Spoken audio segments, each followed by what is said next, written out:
Oh, can you Airbnb a condo?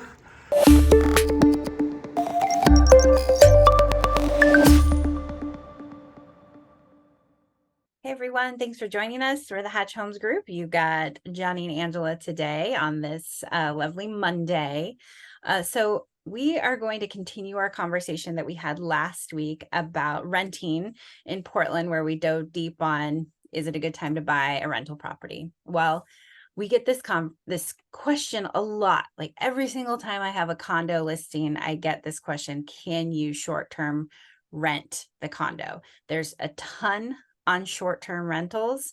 So we'll probably just going to dive deep on this question, and we'll have some more going deeper into that question on some other videos. But first, let's just answer the question, can you short-term rent your condo? Probably no. The reason's going to be because of homeowners association rules. Some do allow for short-term rentals, but those are usually going to be for 30 days minimum.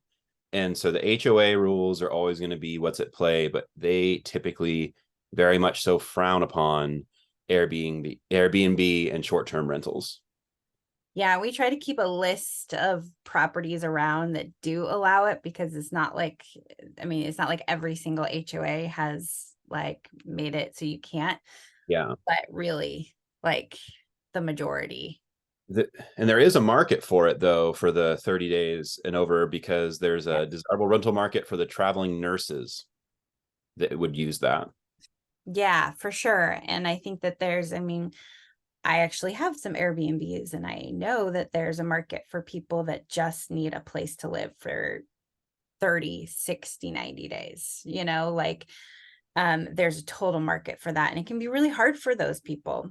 So on the topic of short-term rentals, there's some really important things that you have to know if you're considering that. And the first thing that we just can't stress enough is know the city regulations of where you are wanting to invest in your short-term rental. So for instance, in city of Portland, really you're supposed to occupy that property for like 9 months out of the year if you are going to rent it out. So say you do find a condo that allows short-term rentals. Well, if it's in the city of Portland, are you living there for 9 months out of the year and you're just going to short-term rent it the other months that you're not there? If you're traveling, if you travel a lot for your work, that's actually a great option. But if Yeah. you're buying it just to straight up have your own little hotel room in the city, you will be against city of Portland regulations. So is Vancouver a better place for a short-term rental? If it's a condo, same thing, probably no. HOAs again are very much against Airbnbs, and it's the same thing if it's a single family dwelling. If the home is in an HOA, then they're typically against that, doing an Airbnb. Possibly short-term rentals, you'll have to look into the bylaws of that particular neighborhood. However, the city of Vancouver in the surrounding area, as long as it's not in an HOA, is very lenient at the time being on Airbnb.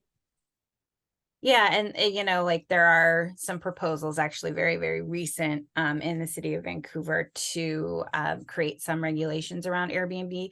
But like we definitely like reading what the proposal is, it doesn't sound like it's going to be as strict as city of Portland.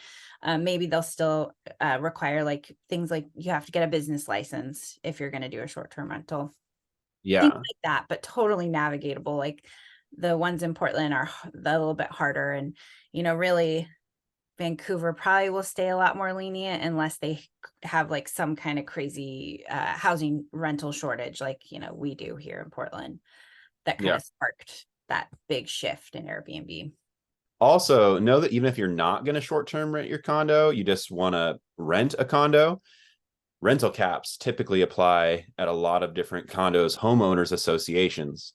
It's very common that it could be anywhere from 30 to 33% of the units can be rented. Again, it's going to vary depending on the condo's HOA. So you'd want to look into that. The best situation is always to find a condo where the HOA has no rental cap. Yeah, for sure. If it's a straight up, you want to rent this property, then look for the no rental cap. Mm-hmm.